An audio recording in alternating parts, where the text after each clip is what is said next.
एक शांत से गांव में एक नन्हा सा चन्ना का पौधा था। वह इतना छोटा था कि लोगों को दिखता भी मुश्किल से था। गांव के बच्चे खेलते समय कभी कभी उसके पास गेंद मार देते और जानवरों के पैरों से भी वह सुरक्षित नहीं था। लेकिन फिर भी वह पौधा मन में सोचता, एक दिन मैं बड़ा बनूंगा। एक रात गांव में अचानक भयानक तूफान आ गया। काले बादल, तेज आंधी और भारी बारिश ने पूरे जंगल को हिला दिया। बड़े बड़े पेड़ अपनी जगह से डगमगाने लगे। सब सोच रहे थे यह छोटा सा पौधा तो अब उखड़ जाएगा, पर हुआ उल्टा। छोटा चन्ना का पौधा हवा के साथ झुक गया, धरती को पकड़े रहा और किसी तरह बच गया।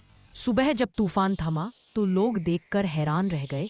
कई बड़े बड़े पेड़ों की टहनियां टूट चुकी थी, लेकिन छोटा पौधा ज्यों का त्यों खड़ा था।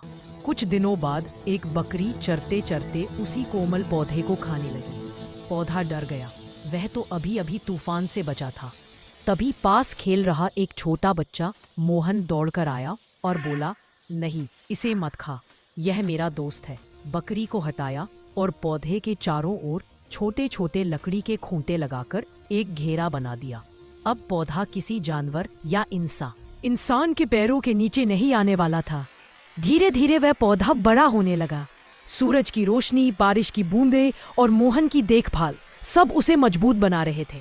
पर एक दिन गांव में पानी की भयंकर कमी हो गई।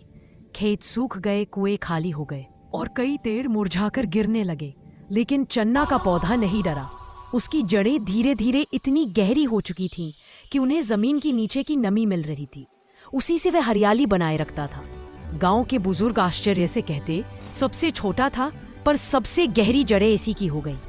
लोग रोज आकर उसे देखते और उसकी तारीफ करते। बच्चे उसकी छाया में खेलते और पक्षी उसकी डालियों पर घोंसले बनाते। समय बीता और वह छोटा सा पौधा अब एक बड़ा, घना और हरा भरा चन्ना का मजबूत पेड़ बन गया था।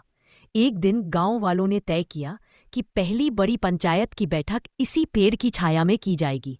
सब जब उसके नीचे बैठे तो हवा ठंडी थी, पत्ते सरसराते थे और पेड़ मानो गर्व से मुस्कुरा रहा था। वह चन्ना का पेड़ मन ही मन कह रहा था, मैं छोटा था इसलिए झुक पाया, मैं कमजोर था इसलिए सीख पाया और मैं चुप था इसलिए मजबूत।